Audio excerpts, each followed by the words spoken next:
Well, folks, welcome back to the channel. A happy midday. I said I'd pop on and have a quick chat with you because I was a bit AWOL on Saturday after the result, after the trophy day.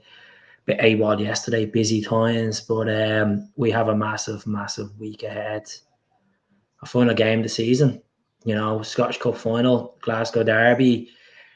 A lot of fans going in quite confident, which I'm one of them.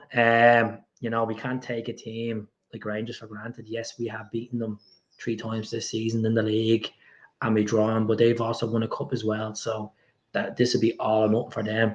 They're doing a massive clear out, and we want to be finishing on style. So good few bits and bobs I'll chat about on the channel today. Of about half an hour before I can jump off to go and do the skill run. I'm back in Dublin. So hope everyone's recovered from Saturday. I hope he's enjoyed the celebrations as well in Troongate, and what a season. So you probably see there on the heading below me, O'Reilly Brighton links. There's reports that Brighton are going to place a 23 million bid for Matt O'Reilly in the transfer window when it opens. I think it's an absolute load of nonsense, to be honest with you. I've seen it on, I typed into Twitter. It's been reports gone around since yesterday. A couple of Brighton fans have been doing it. Ones that are verified, ones that have the insight into Brighton, and they're saying that Brighton are interested. There's also reports that Everton are interested as well in Matt O'Reilly. Okay, you look at his post-match talking to Luke Shanley of Sky Sports, saying, look, his focus is on him and to enjoy as much as he can. And then he was asked about speculation about the bid back in January about Atletico Madrid, and he just laughed it off and he said, okay, we'll talk about it after the cup final. So he's on a long-term contract, folks. I wouldn't be buying into too much. I think it's going to need to be a bigger club than Brighton for Celtic to sell him. As I said already in the channel, it won't be 25 million. It'll have to be 30 million. And then I think we'll snap and let him go. But we don't want to let him go at the end of the day. He's been one of our key players this season. 19 goals, the assist as well. So we have a lot to talk about. This cup final is going to be interesting as well. Who do you start? Did you start Kun? Do you start Palma? Do you bring Maeda back in? Forrest back in? Obviously, Stephen Welch picked up an injury the other day. I won't be starting Stephen Welch anyway. I thought he was horrendous in the first half of the match. Naroski pulled off a nice block against St. Mirren, but Carter Vickers and Scales had to come back in and hold the fort and bring Anthony Ralston back in as well. So whoever's tuning in on YouTube and Facebook and X, please head over to the YouTube channel, press subscribe on the channel, free of charge. Just trying to get this up, get as much subscribers up in the next couple of weeks as well. It'd be really appreciated. We're on the road to 18,000. Kakawaka, afternoon, Keith, afternoon, brothers and sisters and comrades. Afternoon, hope you're fresh, hope you're feeling good. There's Neil Lennon is about to take a job as well in Romania. He's taking the Rapid Bucharest job.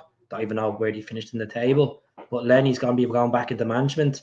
Obviously left Ammonia 19 months ago. Would it be about 19 months ago he left Ammonia?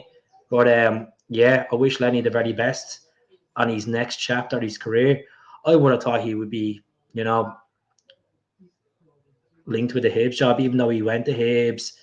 There was a lot of turmoil there towards the end of his managerial stint at Hibs. But I wish him the very best. Lenny's a nice guy. I've met him a couple of times. So, yeah, let's see what's going on. But Fraser Forster, there's been reports going around this morning. A couple of Celtic pages have been talking about this as well. Fraser Forster, it will be on a free transfer this summer, even though he's meant to have 1 year left on his deal.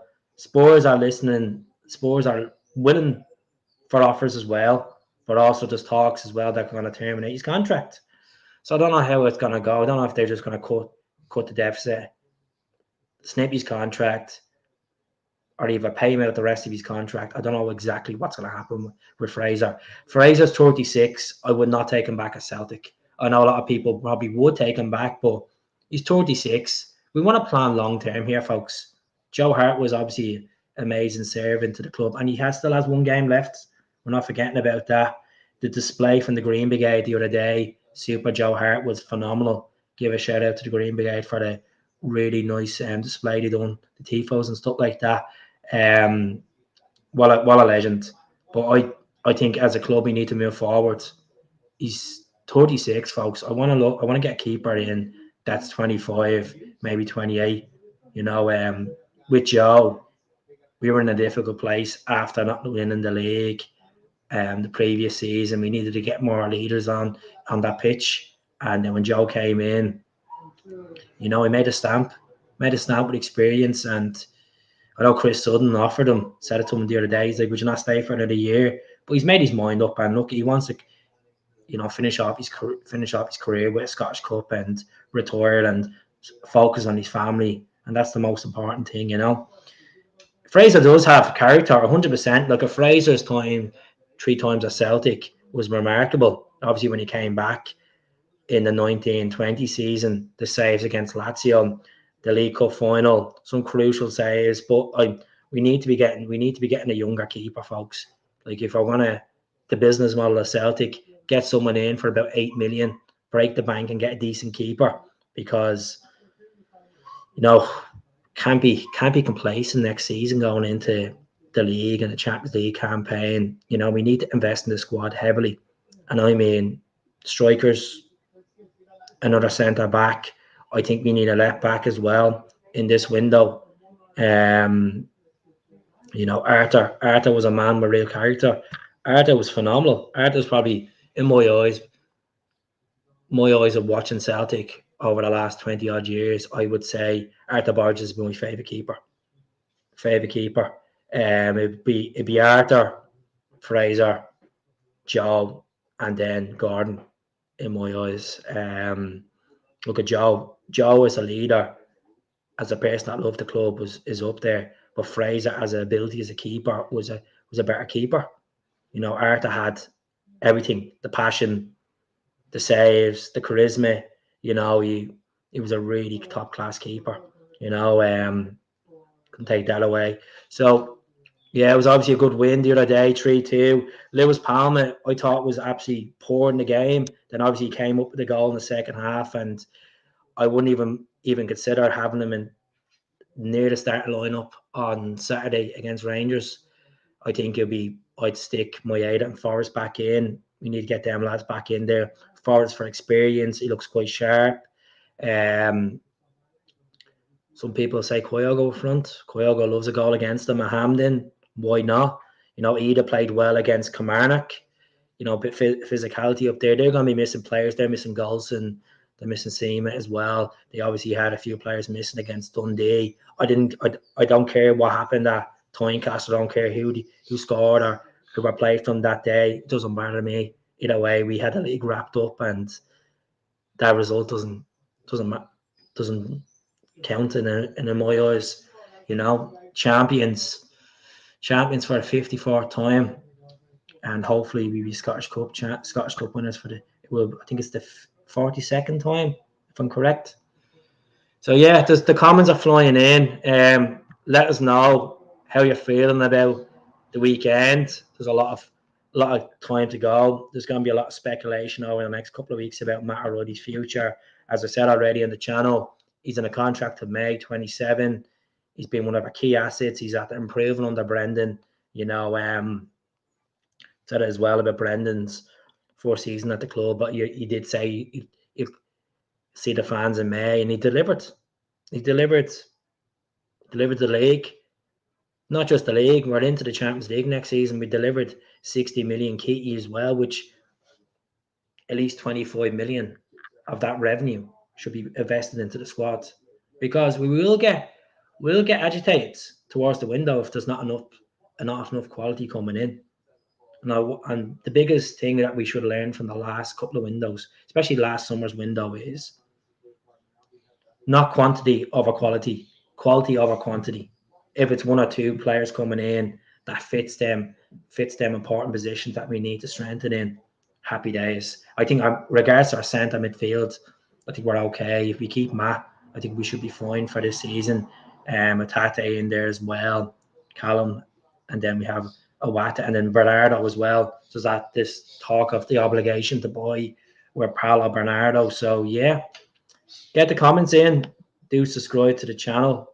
Palma has quality in him. Oh, he does have quality in him. I don't know. I just feel like we've seen that stage from October, from mid October up to December. He was showing glimpses that he has quality there, Bobby. And I just find that since that Ross County game, since he missed them, scuffed them 2 penalties, it's just he's struggling to get that confidence back. And I know the only way you can get confidence back is by playing games and getting it right and getting stuck in and providing assists and providing goals. And yet that goal the other day will help his confidence, but he's nowhere near a starter on Saturday. Nowhere near a starter. And I'd be going my 80, Forrest or Kuhn, one of them as the midfield, as the wingers. I won't touch Yang as well. How's it going, Edward? Hope you're well. Bonjour, Christophe. Hope you're well. Bit scared about Palma, but he's a good player. I just think he's a choice too much to be a showboat, and that's my opinion on Palma. We all want to see what we see in the glimpse of him back in October to January. We want to see that Lewis Palma, and it's in him. It's the man management, it's coaching him, it's getting his head right. I just think he's too busy making TikToks and doing dances around Celtic Park than focusing on the most important thing which is your job and, turning up for the games.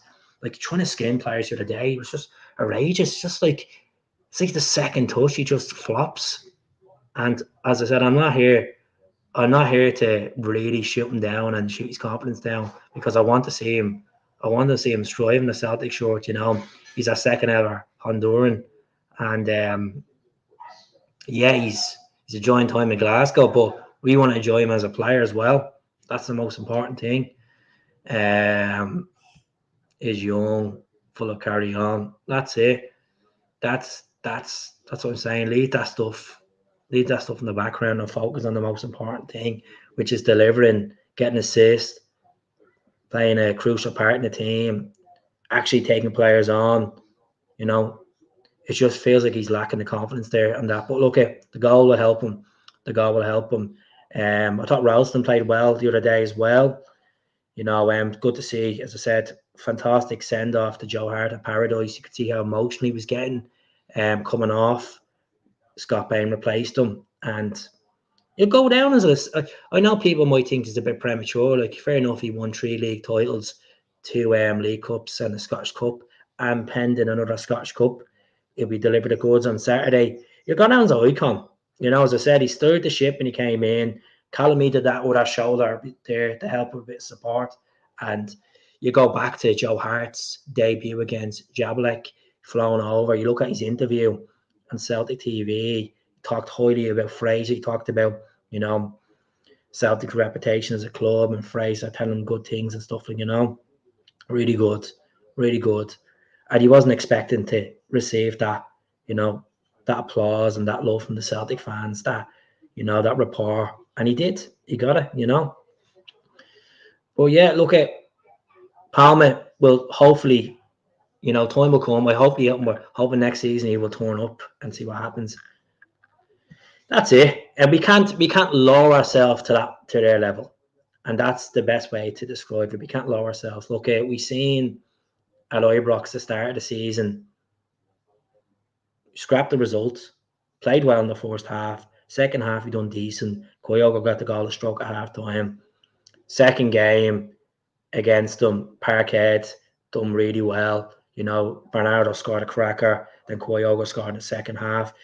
Towards the sending off in that game, they got back in the game, and it's 3 points. We still beat them, and football's not always straightforward. You're going to get challenges regardless who the opposition is. The third game at Ibrox, I just felt disappointed. I felt like we should have had a result there. I felt after the game, for that first half an hour, I felt we were robbed. Personally, felt we were robbed. I felt like you go back to their third goal, Yang's positioning, letting him cut in and hit on his right. And this is what happens. I think we're still quite weak on the flanks. I know Alistair Johnston wasn't the greatest that day, but I like to see us strengthen, especially in left back. Right back, maybe we'll need to strengthen as well. I know we've Ralston in there that does a job domestically at times, but we'll see. Let's see what Kakawaka says. Family hug from Scotland. Brilliant. Big Joe Hart. Hit the love of the Celtic family. 100%. 100%. It was like Tom Rogic leaving. Quite emotional. Quite emotional. And this is why we're different than any other club. You know, players come in, we give them a chance. They do wonderful things, score goals, speak highly about the club, and they win our hearts over. Look what happened with Ange. I was one of the people that dealt with Ange when he got the job. Didn't have a clue who he was. You know, looked at his CV, and I'm like, is this guy big enough to do a job at Celtic? And you know, I had a lot of Australian Celtic fans picking up for Ange, and fair play to them. They did put me in my place, and they were completely accurate about their opinion on Ange. And you know, he won us over within the first training session. We never stopped when he had the audio plugged in when he was doing that training session pre-season. So, Ange took a lot of emotions there as well. Players come and go, managers come and go. It's a business, folks. But the passion for Celtic from the fans will never go. You know, farmers temporary, liquidation's permanent. That's something that you'll never forget about Celtic. You know, I don't think Shanklin will sign for them next season. I don't think they have the money. I think they're going to be struggling to get players in. You know, there's obviously going to be a rebuild over on the other side of the city, but it's about us getting it right. It's about us, you know, getting the right players in the door this next year, players that actually want to play for sure. There was a question that was thrown at me last weekend. I'm going to talk about on the channel. The question was, since West Brom have been knocked out of playoffs and Mikey Johnston's loan is terminated at West Brom, would you put Mikey Johnston on the bench for the derby the weekend? That was the question that was thrown at me. Personally, if he's flying with confidence after playing so well for West Brom, I know it's a different magnitude compared to the Glasgow derby, and he's played in derbies and lucky scuff shots and cup finals. I'd put him on the bench if he's available. You know, why not? Mikey wants to prove himself in the Celtic shorts. Why not? Yeah, he's better than Yang and Palma. That's it. Why not? Why not? Like, look at his stats for West Brom. Like, people write him off because he's been at Celtic for his youth career, and then he hasn't lived up to the heights that youth coming through. But look at the potential he has. We've seen it in the Championship. Look at the goals he scored in the Championship. Championship is a better league than the Scottish League, folks. The goals he scored.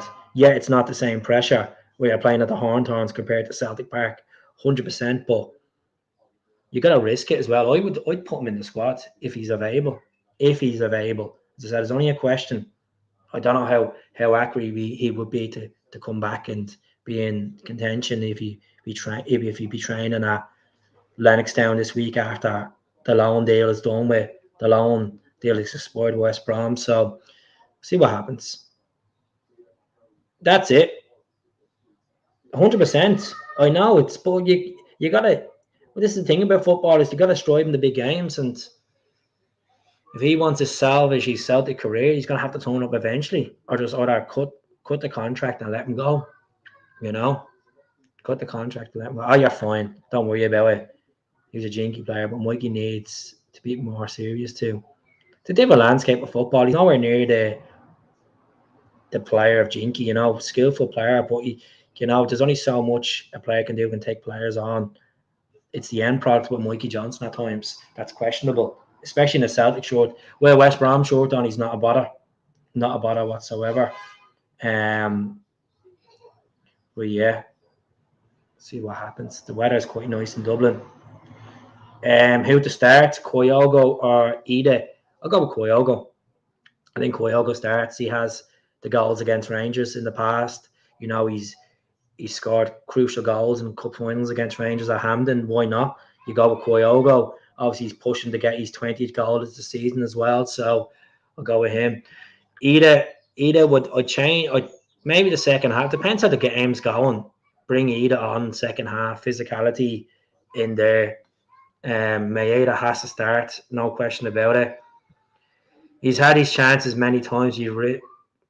That's the thing. Like Rogers sees something in Mikey Johnston. The fans don't see a lot in Mikey Johnston because, as I see in the comments here, a lot of fans are just like, "No, he's had too many chances. No, it's not the same level when you're playing for Celtic than it is a West Brom. Yet the quality of football is better in the Championship, but I think it's the nerves. I think it's the nerves. I think it's the pressure that some of these players can't live up to be honest with you. So, of 90 people tuning in, please do subscribe to the YouTube channel as well. It will be really appreciated, folks. I'm going to jump off in 5 minutes' time. Let me know how you're feeling about after the weekend. I just want to say congratulations as well to the girls team winning the league yesterday. Dying embers of the game, Amy Gallagher scoring that goal to help Celtic win their first league title in the women's history. So look at congratulations to Alina that came in 5 months ago, steered the ship from Fran Alonso. Congratulations to the captain, Kelly Clark as well. You know, it's delight for Kelly, delight for the whole team, delight for the whole girls. You know, at the end of the day, you know, it's a double celebration of league titles this weekend just gone. So yeah, well done to the girls. You know, I didn't really get to watch the game, to be honest, which is seen like the dying embers of the game. That was it. So it's not like I don't care. There's bigger things to be focusing on. The men's team is my sole focus on this channel, folks, and it'll always be the men's team.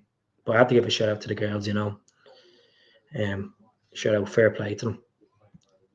Bill Shankly was always asked about Scottish football. The guy said it's life or death in Scotland. Bill replied, no, it's more serious than that. 100%. People underestimate Scottish football.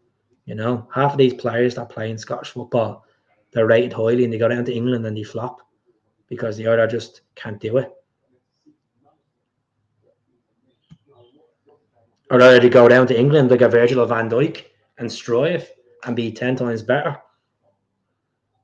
If you can't live it up, should I answer the question, is he good enough?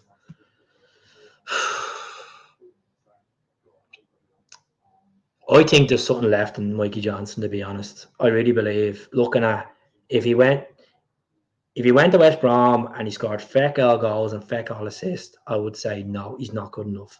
I would absolutely butcher his contract in the summer because he has the evidence there that he scored some worthy goals in the Championship.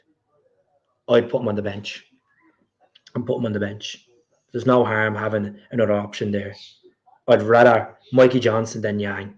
Let's be honest here. Went to the game, bro. Very scrappy.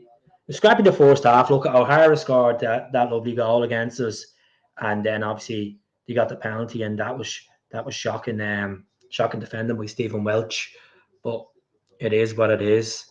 7,000 at the women's game yesterday. I think a lot of hangovers as well. Could have been more, but a lot of people are probably just ropey after having the session in the Merchant City. So yeah. So well done to the girls. Well done to the girls. And folks, look we're all tied to opinion on the channel.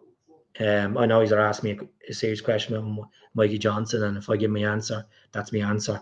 I'm not going to change my answer just if it's someone else's, some subscribers' opinion. It's just the way I am. Honestly, it's the best policy. You might think I'm talking out of my absolute arse, but it's what I say. It's what I say. The two backup wingers should be Kuhn and Palma on Saturday. Kuhn, I thought he played all right. He played well, all right in the game. Palma, but never know. We'll see what happens over the next couple of days. It should be down. On paper, it should be down, but you never know with Brendan Rodgers. He's a man with surprises up his sleeve at times. So hopefully Joe Hart gives a big prep talk on Saturday, gets these guys up for it, really up for it. There was a lot more in Merchant City. Oh yeah, there was probably looking about maybe 30,000. There was on our Instagram page, there was mail still coming in over the weekend of pyro, the fans, people celebrating, the flags, phenomenal stuff. And shout out to everyone that sent them in, but I'm done posting them now. Moved on. That was the weekend. Let's move on to this cup final, and let's post celebration pictures on Saturday night and Sunday when we win this cup. It's not going to be a walk in the park, folks. A lot of people are expecting us to do 4 or 5-0 against them. I don't like going into games too cocky, and then you get let down for disappointment. But on paper, we're the stronger team. We've had more experience in these finals. You know, we're more hungrier. They have their injury problems. Everything is ticking our way, but you never know in football. You never know in football. So hopefully we can just turn up to the style that we know are best, our strengths. Like we have turned up the last 6 weeks. That will turn up and win comfortably. I hope so. I really hope so. You know, really do. As I said, Fraser Forster is tipped for a Spurs exit this summer. He's 1 year left in his contract. I don't know if it's the case that they're going to terminate his contract or they're going to listen to offers. My personal opinion on Fraser Forster, lovely guy, 3 good stints at Celtic. He's loaned out when he came from Newcastle, and we signed him. Then he came back on loan from Southampton. I wouldn't take him back. I think he sailed the ship with that one. And he's 36 years of age, folks. As I said, we need to plan for the future, not look back. Not look back. And I know people might say, well, Joe Hart was 34. We took him. It's different. It's different. So that's really it for me today, folks. There's going to be another podcast probably going on now in a few minutes on other YouTube channels. So thanks very much for tuning in. Subscribe to the channel. Well done to the boys the weekend. Well done to the girls winning the league title against Hibs, and roll on this coming Saturday. I'll try to get as much podcast done in the next couple of days and videos up in the next couple of days. If you want to help me out, an extra level on the channel, there's a 99p membership subscription. Just press join, and that helps me improve my standards of the YouTube and get more equipment in and stuff. So really appreciate it. Really appreciate it. Sometimes going back isn't not the answer. 100% is not going. You know, as I said, I wish Fraser the best. He had his time at Celtic in 3 different stints. So speak to you all soon, folks. Take care. Enjoy the stream. Hail, hail.